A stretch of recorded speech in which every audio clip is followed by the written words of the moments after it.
Well, thank you very much. Thank you. Thank you, Pam, very much. What a job you're doing. And it's a true honor to be with you today. This is a storied hall, if there ever was one. And based on the crowd, I think we broke the all-time record. But as we begin a proud new chapter in the chronicles of American justice, this really is something. We're turning the page on 4 long years of corruption, weaponization, and surrender to violent criminals, and we're restoring fair, equal, and impartial justice under the constitutional rule of law. And you're the people that are doing it. Very, very proud of all of you.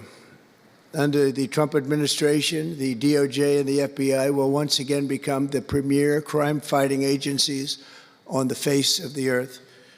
People ask me, what am I going to do about law enforcement all the time? The fake news back there, they're asking me that all the time. What am I going to do? And when are you going to do it? And I answer them by saying I've already done most of it by appointing the people that I've appointed. They're sitting right here. They've done most of it. I don't do it, they do it. Right, Pam? I think, oh, you are so tough, they just don't know yet.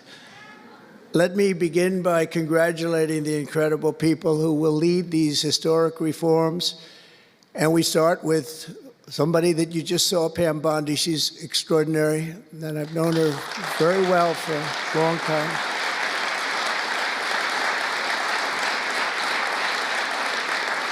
I watched her for a long time in Florida, for years in Florida, and highly experienced. She seems so young, but she's highly experienced, that I can tell you. She was a phenomenal Attorney General in Florida, and she's going to do a really amazing job. Also, our new director of the FBI, Kash Patel. Kash, right.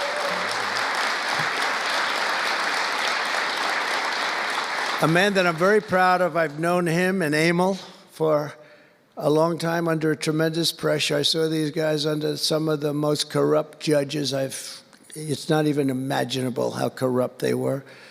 And these guys never wilted. They were not shy. They fought. They weren't afraid, and they were brilliant. Deputy Attorney General Todd Blanche and Principal Associate Deputy Attorney Emil Beauvais. And thank you both very much. Right. Great people. They're great people. The Chief of Staff, who's so highly respected, Chad Mizell. Thank you, Chad. Chad? Yeah. Thank you, Chad. Our next administrator of the DEA, Terry Cole. Terry? Thank you, Terry. Good luck. Going to do great. Senior counsel to the Assistant Attorney General for Civil Rights. Boy, I've been watching him on television last couple of weeks. He is really a tough one, and he's a great one. Leo Terrell, you watch how good he's going to be. He's going to be so good. Thank you, Leo. Great guy. Assistant Attorney General of the Antitrust Division, who's got an incredible reputation. She'll do very, very well. Gail Slater. Thank you, Gail. Good luck. Great job. And we're joined by many, many great friends and terrific friends, and I won't be able to, too many to name, but some that I just see very quickly. General Flynn, thank you for being here. Here's a man who went through hell, by the way, and he shouldn't have. He's a patriot. He went through hell. We're also pleased to be joined by Senator Chuck Grassley and House Majority Whip. Where's Chuck? Hi, Chuck. House Majority Whip Tom Emmer. Tom, great job you're doing. Representative Guy Reschenthaler, one of the toughest names to say, but I got it perfectly, I think. And State Attorney General Ken Paxton, thank you very much. Thank you very much. Somebody who was with us early on, and she's really become a big star and very popular, Brenna Bird. Thank you, Brenna. Thank you very much. Steve Marshall, Alan Wilson, James Othermeyer, Chris Carr, Dave Sunday, Marty Jackley, as well as White House Deputy Chief of Staff, Stephen Miller. What a man Stephen is. Become a big star. Right, Emil? Steve Miller. Steve has been something very special. For generations, the Federal Department of Justice was one of America's most revered institutions. The men and women of the DOJ brought down the mafia, hunted down the killers, kingpins, and spies, tracked down terrorists and traitors, and tore down corrupt political machines all across America. This department commanded the respect and admiration of the entire world. And with Pam and Cash and all of the people I introduced and far more, big numbers, and all of you sitting back there, I recognize so many of you. But with you leading the way, it'll soon be the most admired and most respected of all. You're going to be more respected, and I really believe that there's also a lot of things to solve, a lot of problems to solve. But that's going to put you in the upper tier and maybe the top tier, and I believe that's going to happen. I'm so proud of the people in this room. But first, we must be honest about the lies and abuses that have occurred within these walls. Unfortunately, in recent years, a corrupt group of hacks and radicals within the ranks of the American government obliterated the trust and goodwill built up over generations. They weaponized the vast powers of our intelligence and law enforcement agencies to try and thwart the will of the American people. You remember the 51 intelligence agents that said, as an example, that Hunter Biden's laptop from hell came from Russia when they knew it came right from his bedroom. They knew that. It was a big lie, and they knew it so well. They spied on my campaign, launched one hoax and disinformation operation after another, broke the law on a colossal scale, persecuted my family, staff, and supporters, raided my home, Mar-a-Lago, and did everything within their power to prevent me from becoming the President of the United States. With the help of radicals like Mark Elias, Mark Pomerantz, and these are people that nobody's ever seen anything like it.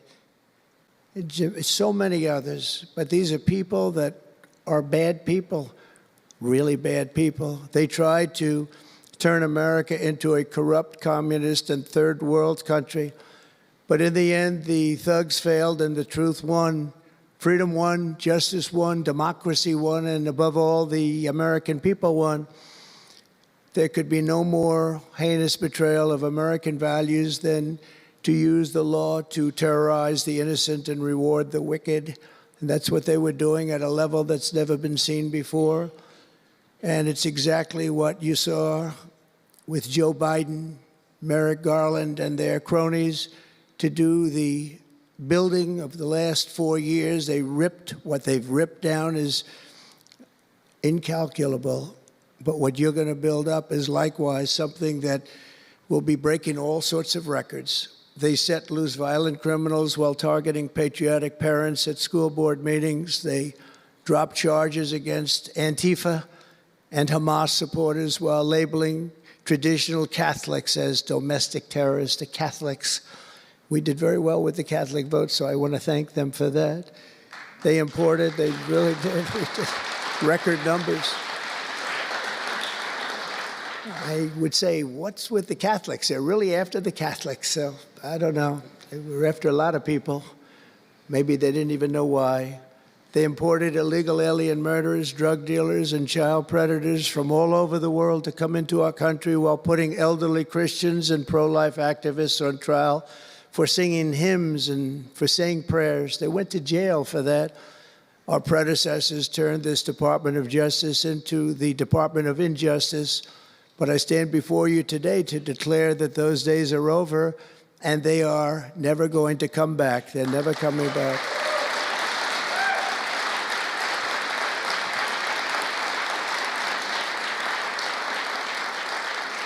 So now, as the chief law enforcement officer in our country, I will insist upon and demand full and complete accountability for the wrongs and abuses that have occurred. The American people have given us a mandate like few people thought possible. We won every single swing state. We won the popular vote by millions and millions of people. We won districts 2,750. Think of that, 2,750 districts compared to 505. So we want it at levels that have, I don't believe, ever seen before. That's the one where you see the map of the United States and it's all red. Red for Republican, not for communist. Red for Republican. They would like it to turn red for communist, but it didn't work out that way. The American people have given us a mandate and really a far-reaching investigation is what they are demanding into the corruption of our system. And that's exactly, I'm sure, what Pam and Cash and everyone else mentioned here and not mentioned is going to be doing. We will expel the rogue actors and corrupt forces from our government. We will expose and very much expose their egregious crimes and severe misconduct, of which was levels you've never seen anything like it. It's going to be legendary. It's going to also be legendary for the people that are able to seek it out and bring justice. We will restore the scales of justice in America, and we will ensure that such abuses never happen again in our country. And that's why on day one, I signed an executive order banning all government censorship and directing the removal of every bureaucrat who conspired to attack free speech and many other things and values in America. My administration stripped the security clearances of the disgraced intelligence agents who lied about Hunter Biden's laptop from hell. We revoked the clearances of deranged Jack Smith, Alvin Bragg, Letitia James, and the crooked law firms that aided their partisan persecutions. And I went through it. These are state and city courts, and the corruption is unbelievable. We also terminated the clearances of the Biden crime family and Joe Biden himself. He didn't deserve it. In fact, he was essentially found guilty, but they said he was incompetent, and therefore, let's not find him guilty, I guess. Nobody knows what that ruling was, but I didn't want any part of it. I think I would have rather been found guilty than what they found with him. They said he didn't know what the hell he was doing, and therefore, he's let him go. I said, you know, I'd rather be convicted, Pam, I think, than that. That was not good. I said, please convict me, don't say that. I pardoned hundreds of political prisoners who had been grossly mistreated.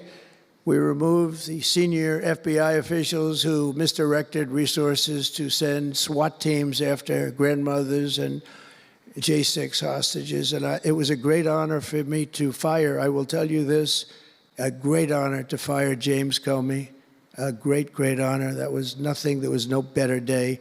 A lot of people said, oh, that's too bad you did that. And they said that's going to be, and you know what? A year later, they said, that actually saved the administration because the level of corrupt things that we learned after that turned out to be that they were doing, in fact, really bad things. He was a terrible person, did terrible things, and persecuted people, and all in the guise of being an angel, but he wasn't an angel. We created a brand new DOJ task force and anti-Christian bias, and under Director Patel, we're getting the FBI agents out of the headquarters in Washington, D.C., and back on the streets in pursuit of dangerous criminals where they belong and where they want to be.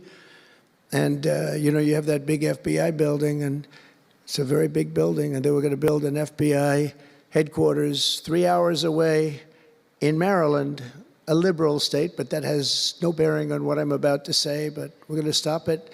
Not going to let that happen. We're going to build another big FBI building right where it is, which would have been the right place because the FBI and the DOJ have to be near each other. You can't that's one thing I did learn from this persecution. The FBI and the DOJ work together.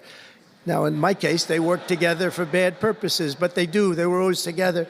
So how can you have one that's 3 hours away? But one thing I said to Cash, well, we're going to get a great building built. It's going to be a magnificent building. He said, sir, we don't need that kind of room. I said, what do you mean? He said, I'm just going to take a old Department of Commerce building that's about 25% the size, and that's what I need. We're going to have the best staff that you've ever seen, and that's what I need. It's in a nice location, but I don't need that big building.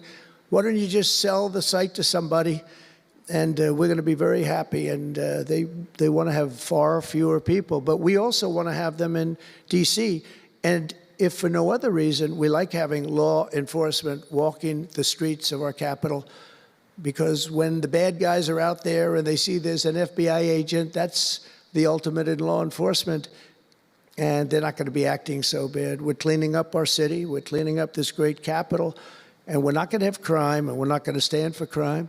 And we're going to take the graffiti down, and we're already taking the tents down, and we're working with the administration. And if the administration can't do the job, we're going to have to take it back and run it through the federal government. But we hope the administration is going to be able. So far, they've been doing very well. The mayor's been doing a good job. We said there are tents galore right opposite the State Department. They have to come down, and they took them down right away. And so far, so good.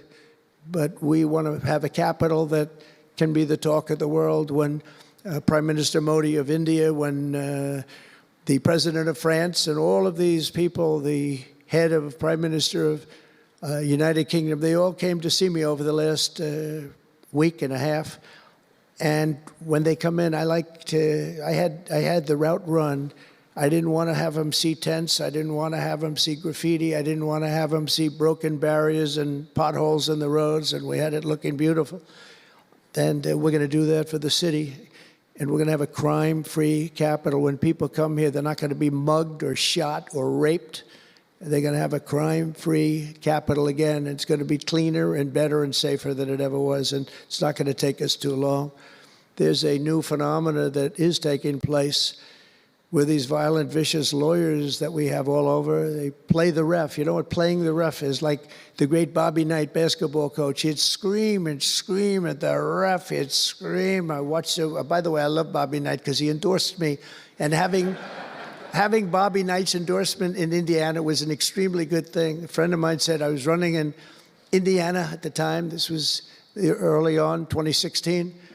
And I was doing great, but friend came up and said, "You know Bobby Knight?" I said, "No, I don't, but I hear he was a tough cookie." He said, "Not only tough, he was beyond tough, but he's the most popular guy you can imagine." It turned out he wanted to endorse me. He called me about 2 years before. He said, "Sir, I'd like to endorse you." I said, "Is this really Bobby Knight?" He said, "It's me." I could tell it was Bobby Knight.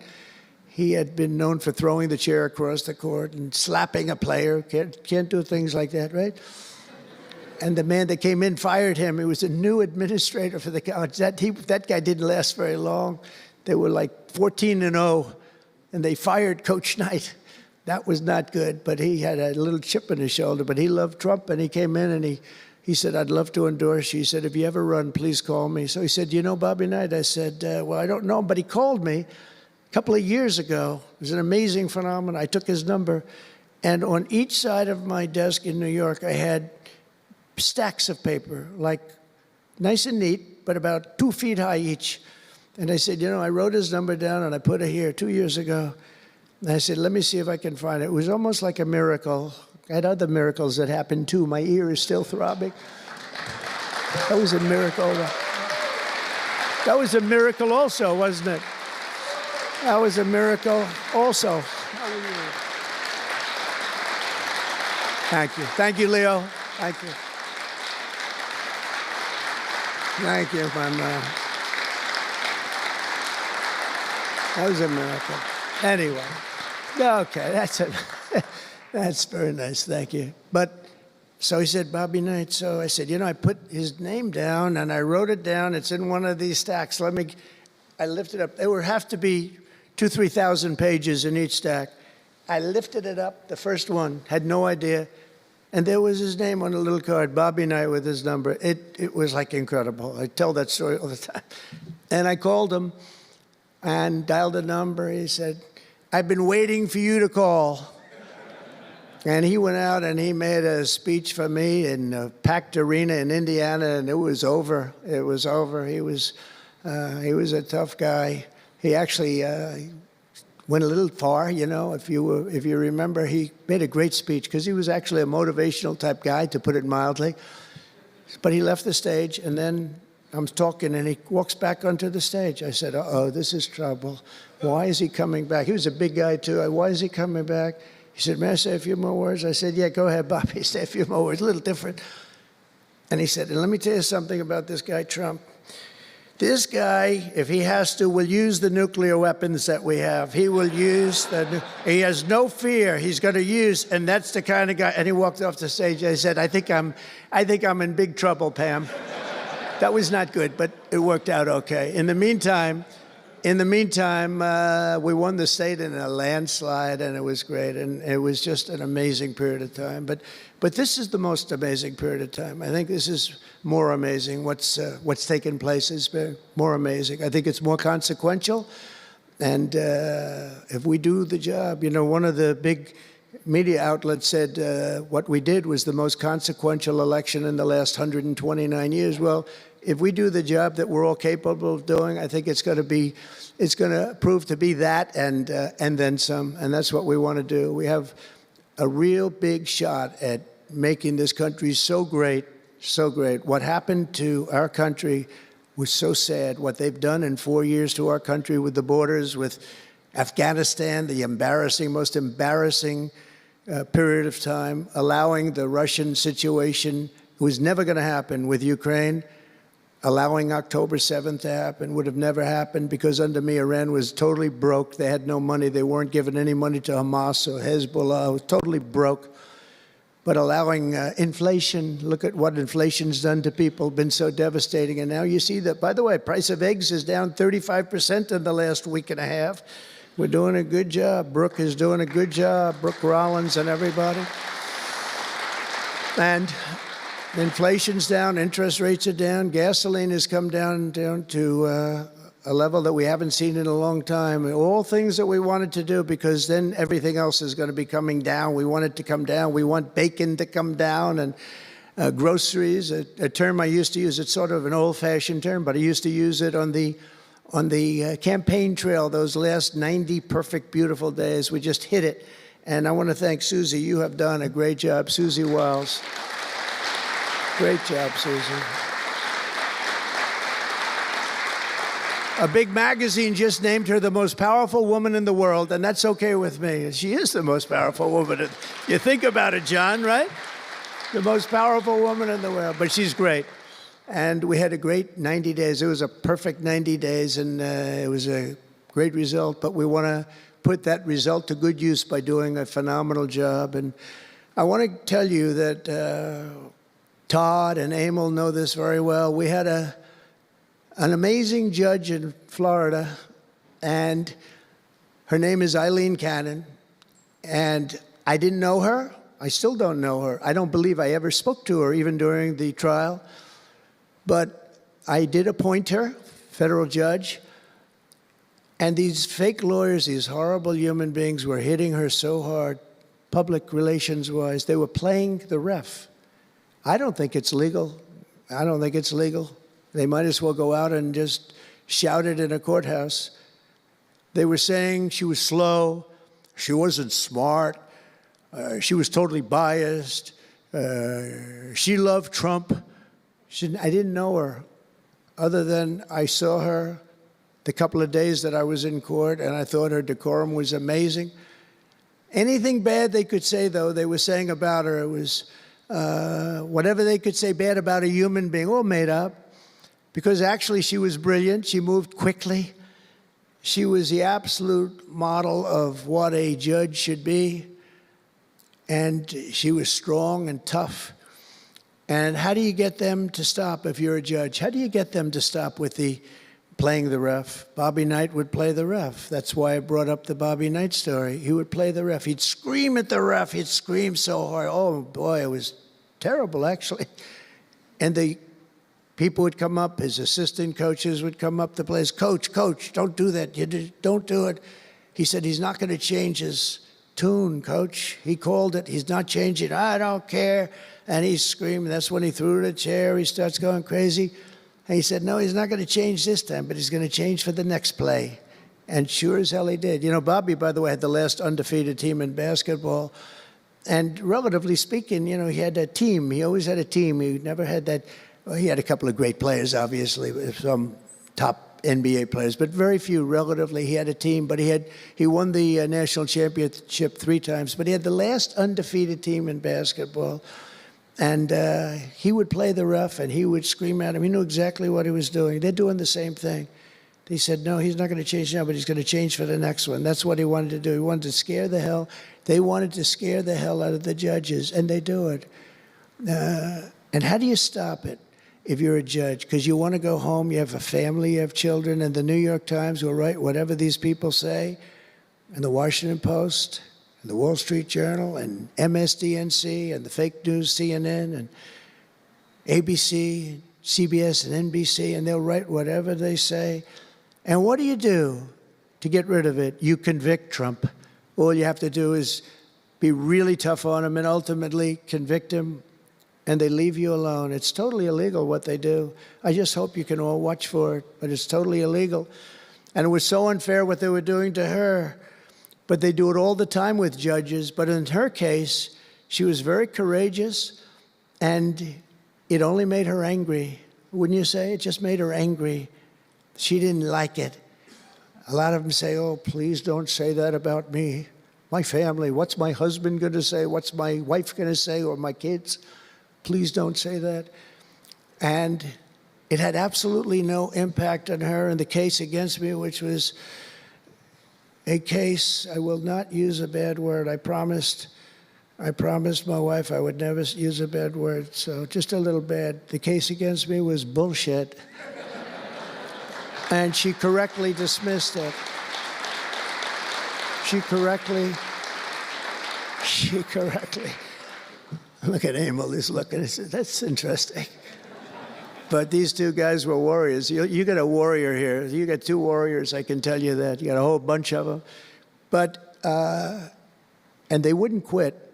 They wouldn't take no for an answer. They just wouldn't quit. These two people right up here, and some others that are involved with it indirectly.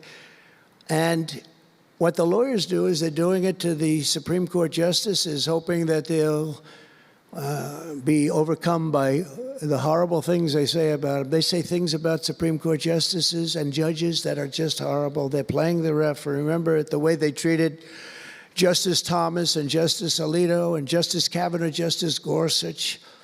Chief Justice Roberts get treated unbelievably badly, and they're hoping that they can sway them to go along because, again, what do? They're humans. You know, like it would be wonderful if everybody was just a perfect computer machine, but they're not. They're humans, and they don't want to be accused of many, many things, including gross incompetence. They don't like it, and they don't want it. There's not much they can do about it. You know, they're in a position they can't really fight back really very well.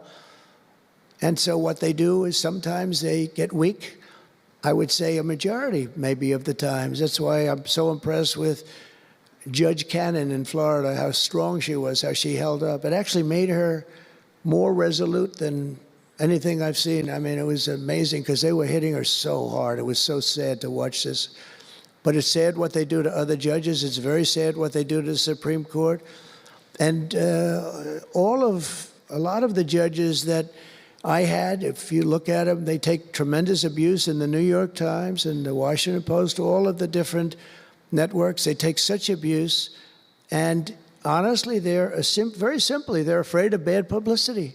They don't want bad publicity. And it's truly interference, in my opinion, and it should be illegal, and it probably is illegal in some form.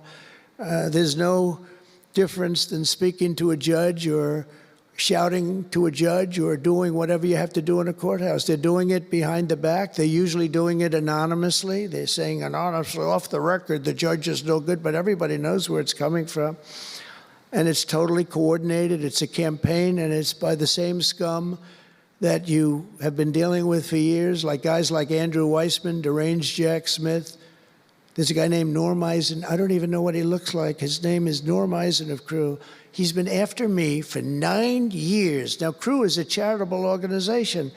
And the reason I'm saying this, Todd, is I'm only going to get one chance to say this. But these are bad people. I don't know who he is. I don't know what he looks like. But everything I read is Norm Eisen of Crew. And Crew is a charitable organization. And that's a political thing. His sole life is to get Donald Trump. And he's been vicious and violent. and he's trying, and he probably had pretty good success over the years. But with me, how did he do? I think I'm president. Am I here because I'm president? But we had to take all of that abuse, even during the trials. We had to take tremendous abuse, like, you know, these wonderful guys. They're not legitimate people. They're horrible people. They're scum. And you have to know that. And you're going to have these cases where you can't allow yourselves to be deflected. You just can't let it happen. You have such a higher calling. And I believe that CNN and MSNBC, who literally write 97.6% bad about me, are political arms of the Democrat Party. And in my opinion, they're really corrupt and they're illegal. What they do is illegal. It makes no difference how big a victory I had. I can have the biggest victory in history. It makes no difference what kind of a failure the other side has. These people are going to go after me. And I said it during the other night, during the big speech on Tuesday night. I said about Democrats, and I don't like that. I have great respect, by the way, for what Schumer did today. He went out and he said that I'm going to have to vote with the Republicans because it's the right thing to do. I couldn't believe what I heard. But, you know, I think he's going to get some credit for it. I think. Let's see what happens tonight with the big vote as it comes. But these networks and these newspapers are really no different than a highly paid political operative. And it has to stop. It has to be illegal. It's influencing judges, and it's really changing law, and it just cannot be legal. I don't believe it's legal. And they do it in total coordination with each other. And everything we do, we're restoring law, restoring order, and restoring public safety in America. That's what we want to do. And we're bringing honor and integrity and accountability back to the highest levels of the FBI, DOJ, and throughout our government. We're bringing our country back faster than anyone ever thought possible. We're working so hard at doing it, and we want fairness in the courts. The courts are a big factor. The elections, which were totally rigged, are a big factor. We have to have honest elections. We have to have borders, and we have to have courts and law that's fair. Well, we're not going to have a country. Crooked Joe Biden got us into a real mess with Russia and everything else he did, frankly, but he didn't know about it, and he, generally speaking, signed it with auto pen. So how would he know? That auto pen is a big deal. I don't know. You know, they're having, who's doing this? So when my people come up, Will and all of the people, Steve, they come up and, sir, this is an executive order. They explain it to me, and, you know, 90% of the time I sign it. 99% of the time I say do it. But they come up and I sign it. But you don't use auto pen. It's, number one, it's disrespectful to the office. Number two, maybe it's not even valid because, you know, who's getting him to sign? He had no idea what the hell he was doing. If he did, all of these bad things wouldn't be happening right now. But we're going to get you back into a great position, and we've already started. They say that we had the most successful first month of presidency. Not a long time, but it's still a lot. It's like if you're a golfer, sinking a 3-foot putt on the first hole gives you confidence to sink something on the second hole. But if you miss that first putt, you don't like to have the putt on the second hole and the third hole. It could be a very bad experience. It's nice to get that first month, and now we have more than a month. Now we have a month and a half.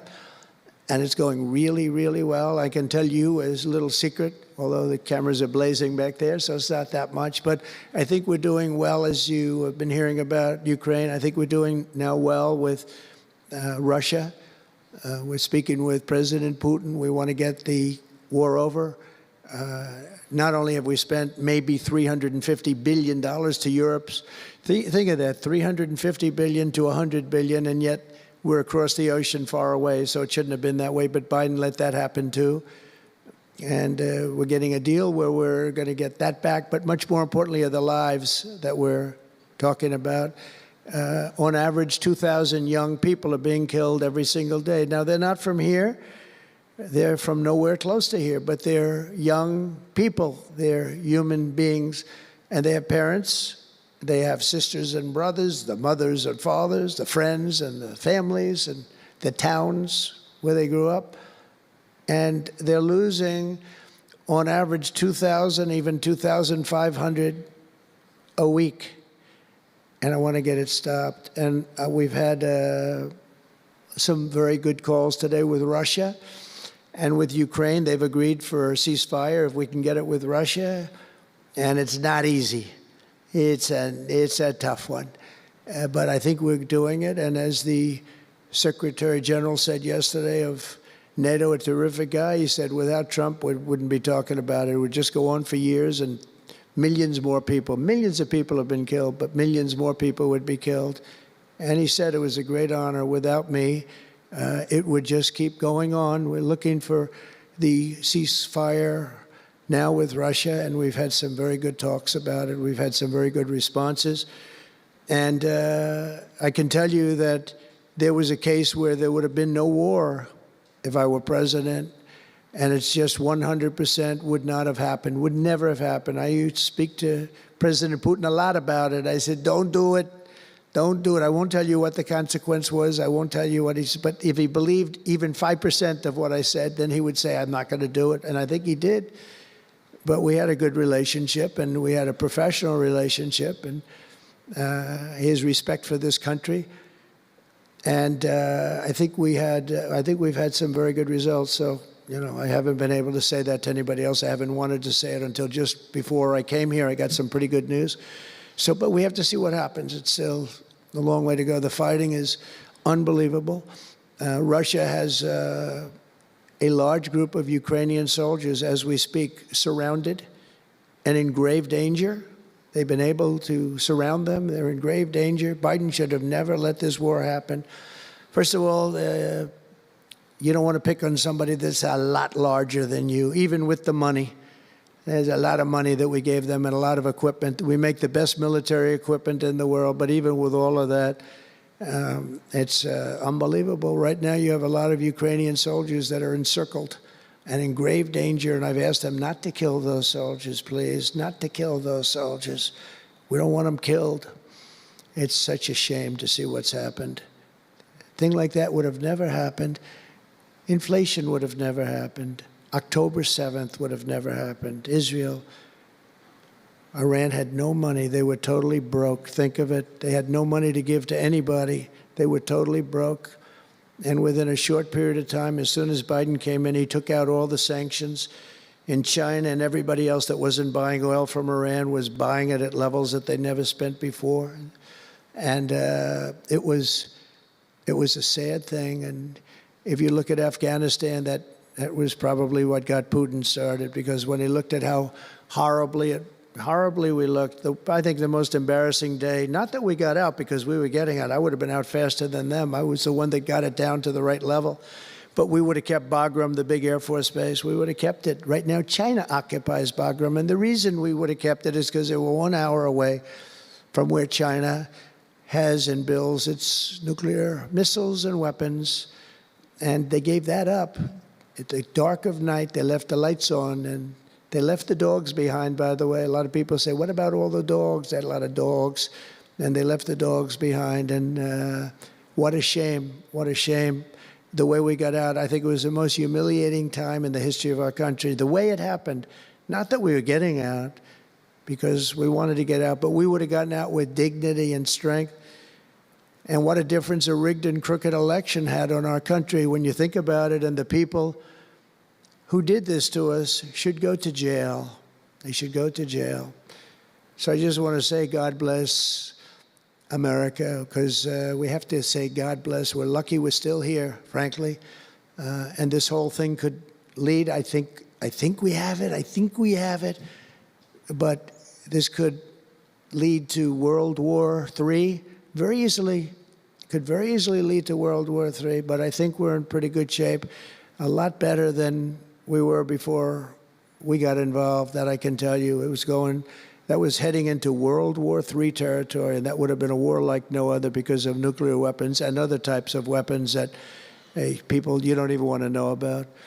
But as many of you do know, well, we're focused on persecuting, and these people were really focused on persecuting Republicans. The last administration presided over the worst increase in violent crime in our country in many, many decades. We had levels of violence and crime, and a lot of it had to do with the illegal immigrants that came in. Remember when I used to complain about it? Because I knew how tough they were, how mean they were. And they said, no, no, people that come into our country are all wonderful people. No, they're not wonderful. These are stone-cold killers. These are killers like, they make our killers look nice by comparison. They make our killers look nice. These are rough, tough people with the tattoos all over their face. Historically speaking, I don't want to discriminate against anybody, but historically speaking, they're not going to be the head of any major bank that we know of. These are rough people. These are rough, rough killer people, and they allowed them in by the millions. In major cities like New York, Chicago, and Washington, mothers can't walk their children to the park without fear of being shot or killed or raped or anything. Women can't ride the subway without worrying that a hoodlum will shove them onto the train tracks. In New York, it's happened twice in the last couple of weeks. They're standing there, a perfect Wall Street gentleman in one case, and another person who was a worker, good worker, an electrician, gets pushed into a train going 45 miles an hour just prior to the train, not stopping, going to go through that. So I know the stations very well. I used to take the subway. I used to feel safe. When I was young, I'd go to my parents would drop me off at the subway. I'd take the subway to my school. Can you believe it? Today, they wouldn't be doing that. And we want to get a country back maybe where you can do that again, Pam. But it's so sad to see what's taking place under the Biden regime. Average monthly homicides increased by 14%. Property crime rose tremendously. Violent crime went up at least 37% that they know of. Rape soared by 42%. Car theft rose by 48%. And robberies surged to 63 to 100%. They don't even know what the number is. And I have no higher mission as President of the United States than to end this killing and stop this law-breaking and to making America safe again. And that's what you're all about in this room. We want to protect Americans, and we protect everybody that's in our country, American or not American. We want to have a safe and proud country. We're joined today by dozens of police officers, sheriffs and sheriff's deputies from all across the country. My message to these law enforcement heroes is simple. With me in the White House, you once again have a president who will always have your back, will always have your back.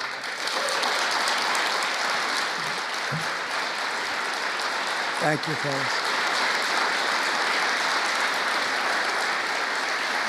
Thank you. That's a lot of good-looking people. I will tell you, I feel safe. I'm glad you're in the room. I feel even safer. It's a lot of great people. On day one, I signed an executive order directing Attorney General to ensure that anyone who murders a police officer immediately, with as fast a trial as we can have, gets the death penalty.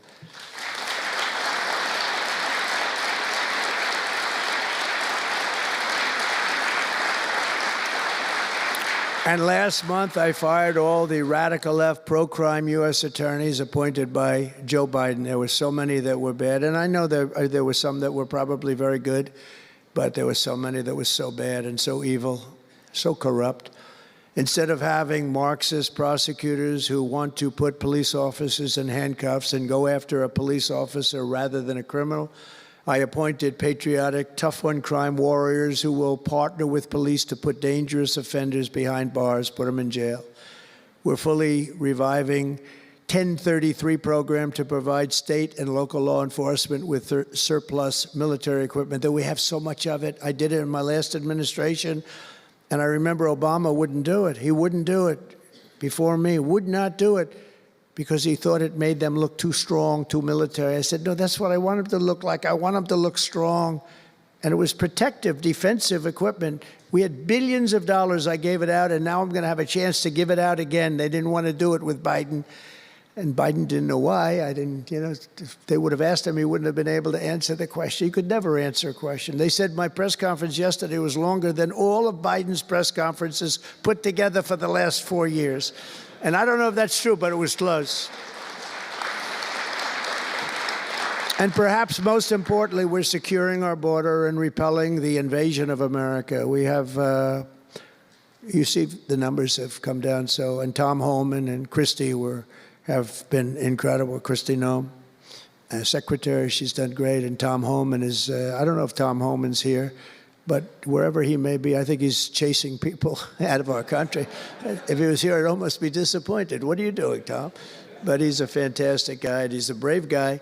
Over the past 4 years, other countries emptied out their prisons and jails, mental institutions, and insane asylums, and sent the killers, drug smugglers, and bloodthirsty inmates from the filthiest dungeons of the world straight into the USA. An open border. We had an open border policy. Anybody could come in, no matter what you were, no matter where you came from, no matter what you looked like, no matter what you were doing, no matter what you did, no matter how many people you murdered, you could come right into our country. We have murderers right now walking the streets.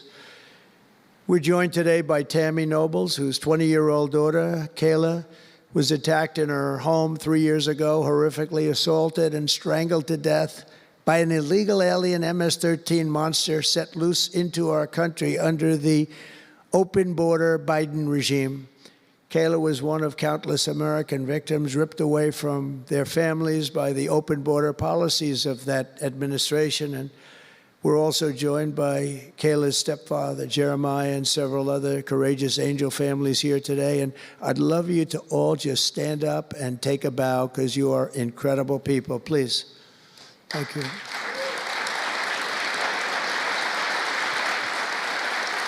Thank you. Thank you.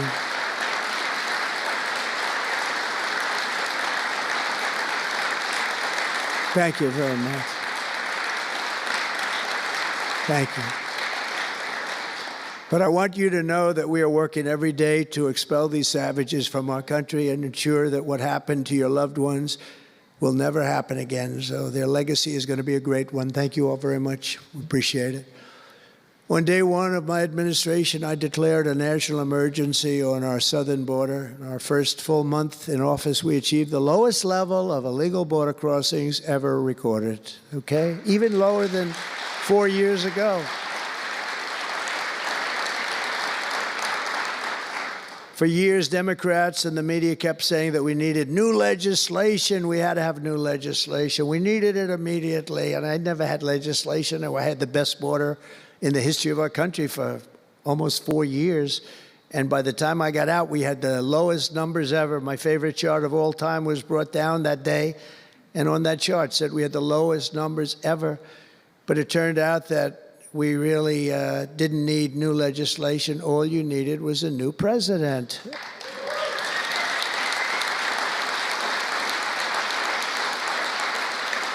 And I said that the other night.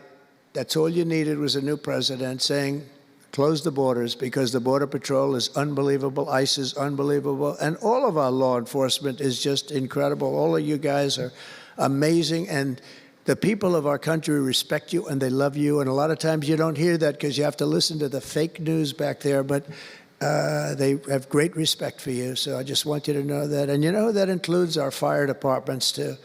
They don't get spoken about enough. You know, they go into some of the areas I read where they're shooting them off ladders. Can you believe it? They go up to put out a fire, Leo, and they go and they shoot them off a ladder. It's just unbelievable. These firemen and women are incredible. So I want to put them in the same category because they're just incredible. I also like that the fact they voted for me like at 94%. So I have to mention them. I have no choice, right? But the truth is they're phenomenal people. The law enforcement, fire, everybody, they're phenomenal. Basically first responders, because that's what they are. They're first responders. And we're ending the migrant occupation of America. And what we're doing now is we're liberating our cities and our suburbs and our towns. And you see a big difference. I'm getting calls all the time from even leaders of other countries saying, sir, the whole world feels liberated now. It feels like there's a light over America, but there's a light over the whole world. I hear that so much. It's so nice to hear, too. And I feel it. I mean, I feel it. I look at it. I see the polls. I don't know if the polls are right, but they're certainly very good. I'll take them right now. It's amazing, amazing what's taken place in such a short period of time, really 6 weeks, but it's longer than that. It's really November 5th. I think that hopefully will go down, if you do your job great, it'll go down as the most important day, one of them at least in the history of our country. You know, July 4th was pretty, 1776, it was pretty important too. But let's see if we can top it. Can we top it? I don't know. That's a tough one, but we're going to try. But it will be one of the most important days in the history of our country. So I think, and I think everybody in this room wants that to happen. Last month, we officially designated MS-13 and Tren de Aragua. That's the Venezuelan gang, the toughest gang, they say, in the world, and the Mexican drug cartels as foreign terrorist organizations. That's a big deal. Nobody wanted to do that in the past.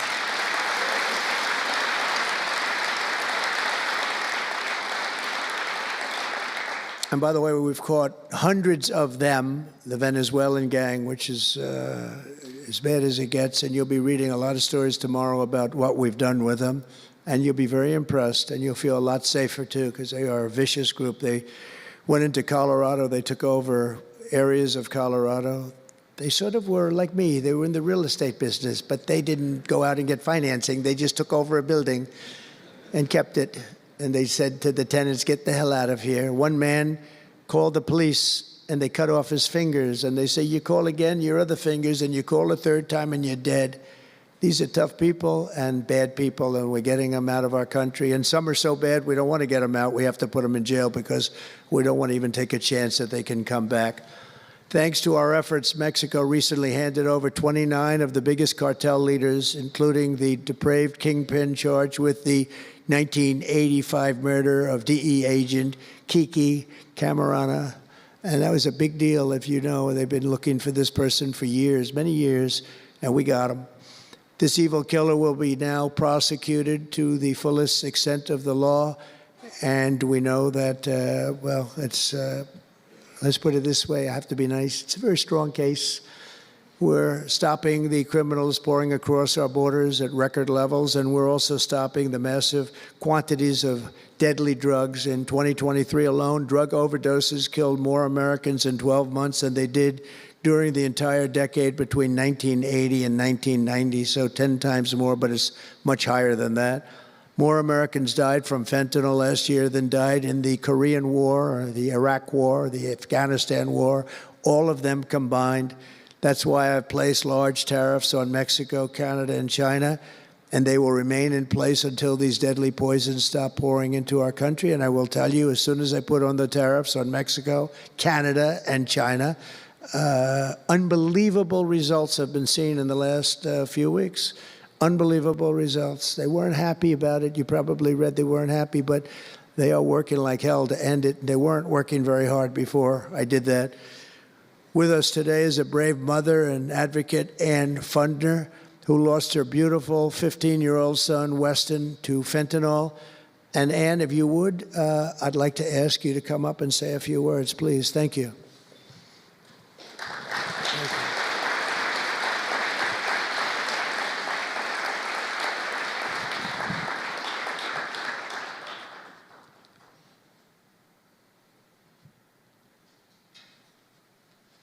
Thank you very much. Thank you, darling. Thank you. You're going to be great. Thank you. Let me put that down a little bit. Thank you. Well, first, I want to say thank you. I think this is the biggest honor of my entire life, being on stage with President Trump. But I want to tell you a little bit about my son, Weston, who absolutely loved President Trump.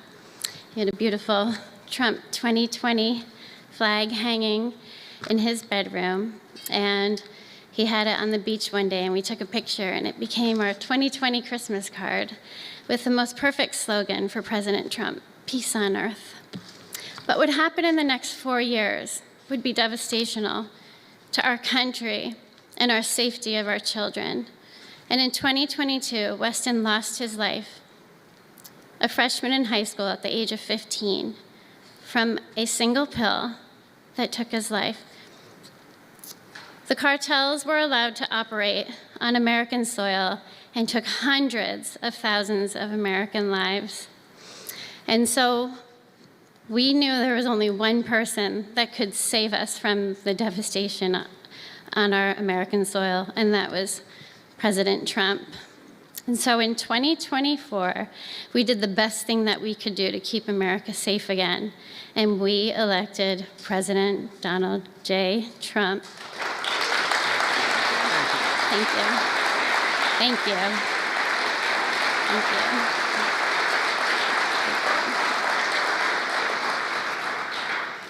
Thank you. And he's done everything that he has promised. We have a 98% decrease in border crossings.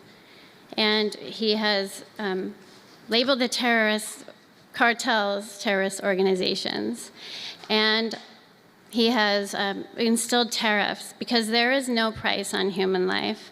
And so I feel like I can speak for the entire fentanyl fighting community when I say thank you to President Trump, and thank you to Pam Bondi and everyone out here who is fighting this fight. God bless you. God bless you, President Trump. And God bless America. Thanks.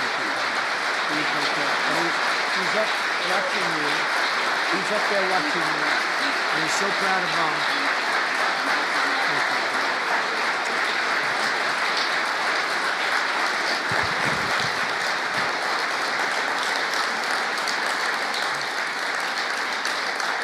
Thank you, Ann, very much. Weston is, I just said to Ann, Weston is up in heaven watching his mom, and he's so proud of you. He's so proud of you. Thank you. We're also joined today by a number of other American families who have lost loved ones to fentanyl, and I'd love you to just stand up for a second, and we want to acknowledge you, and also your daughters, your sons. They're looking down on you, and they're loving you like crazy. So thank you very much. Thank you. Thank you. Thank you. This department will not rest until we have ended the fentanyl epidemic in America once and for all. In less than 2 months since I took office, the DEA and FBI have seized nearly 1 million deadly doses of fentanyl, and that's just the beginning. At my direction and working with Pam and everybody else, we've launched an all-out war on fentanyl traffickers, and it's a war that we're going to win. We're going to win this war. I spoke with the president of Mexico, very nice woman, very fine woman, and I said, let me ask you, you're sending a lot of drugs into our country. We're not liking it at all. Can't do that. But I said, is Mexico, does it have much of a drug? She said, no, we're not a consuming nation. I thought it was an interesting term. And I said, why? And which I've heard also, by the way, they're not a consuming nation. They distribute, but they don't consume. But I said, why are you not a consumer? Well, we're very close with family. I said, so we're very close with family, too. I mean, our families are being devastated, and we're just as close. Why else? She said, well, we spend a lot of money on advertising saying how bad drugs are. They're very rough ads. They show the skin falling off and the teeth falling out and going blind and losing hair and everything that these things do. You look like you just came out of a horrible concentration camp. And she said it was, they're rough ads. And it's not often that I feel I've learned something from a phone call, because I've had a lot of phone calls over my life. But I realized right then and there what a great idea that is. And we have hired Susie, a great person, who did a lot of our campaign work, and we've come up with an advertising campaign that's, I think, really incredible. More than anything else, it's terrible to watch. Terrible to watch. It's the only way it's going to work. And I would be, because we got the numbers down, 18% would have a blue ribbon committee headed by the First Lady of the United States, who everyone loves, and some of her friends. And, you know, they work so hard, but it's a tough deal. They're dealing with very smart and very vicious people. You know, some of those businesses, those cartels, are run better than any business in America. They say they're run incredibly, not just here, they all over the world. They're run like a major business, but in many cases better. And I said, we got it 18% down. Well, 18% is incredible. It's like a record, but when you think of it, it's not very much. And the way you get it down, if you want to get it down to close to 100%, is with the death penalty. But I think maybe America is not ready for that. China has a death penalty. Singapore has a death penalty. Various places have the death penalty. Wherever you have the death penalty, you don't have drugs. But I just don't know if this country is ready for it. So I tell people, and it's always an option, but I don't know. I just don't know if you're ready for it, and that's okay. It's nothing you can do. But what we're going to do is we're doing this campaign, And I think we can get it down 50% with this campaign, because when people see all the horrible things that these drugs do to you, we're especially focused on fentanyl. When they see all of the horrible things that happen when you take drugs, how you look, you lose your look. Everyone's vain. They don't want to lose their look. The look is so important. And I think when they see these things, they may say, you know what, I'm going to take a pass. But there is big danger. Pam and I were talking about it before. A lot of people are taking fentanyl and not even knowing. They think they're doing something else, or maybe taking another drug, but at a much lower level. And they die. You can put on the pin, think of this, the head of a pin, fentanyl, and it's too much, and it will kill the strongest person in the room. And it's amazing. But we're going to do this campaign. It's going to be launched fairly soon, Susie. And I think it's going to have a big impact. I think if we got it down by another 30, 35 points, and I really believe we can, I think that's an incredible idea. So I thank the president of Mexico, actually. It was a call on tariffs, and we talked about drugs. And she gave me an idea that I think will be very successful, and based on what I saw, it's going to be amazing. Under our leadership, this department is once again laser focused on protecting the American people. We're defending our borders, our streets, our children, and our good, really God-given, this is God-given rights and liberties once and for all. We're going to defend our country, and we're going to defend our rights. Etched onto the walls of this building are the words English philosopher John Locke said, "Where law ends, tyranny begins." And I see that, and I saw it over the last 4 years when somebody was allowed to attack viciously with this department and the FBI. His political opponent, how did that work out? Didn't work out too well, but it wasn't pleasant. It wasn't pleasant. I was attacked by a political opponent, and probably it helped that I was attacked more than anybody in the history of our country. Alphonse Capone, the great Alphonse Capone, legendary Scarface, was attacked only a tiny fraction of what Trump was attacked. And maybe it worked out well. I don't know. If I had to give it up, I probably wouldn't, but only because I've gone through it. But I wonder what the difference would be. Maybe they helped get me elected by those margins, the big mandate that we received. But you can't go after your political opponent. Nobody's ever seen anything like it, actually. And hopefully they won't see anything like it. But now, with the return of law and order, the entire world is witnessing the triumph of American justice and American freedom. That's why we're here today, gathered with people that have love for our country. In the coming years, we will revive the storied legacy of this department, and it's happening right now. You can feel it.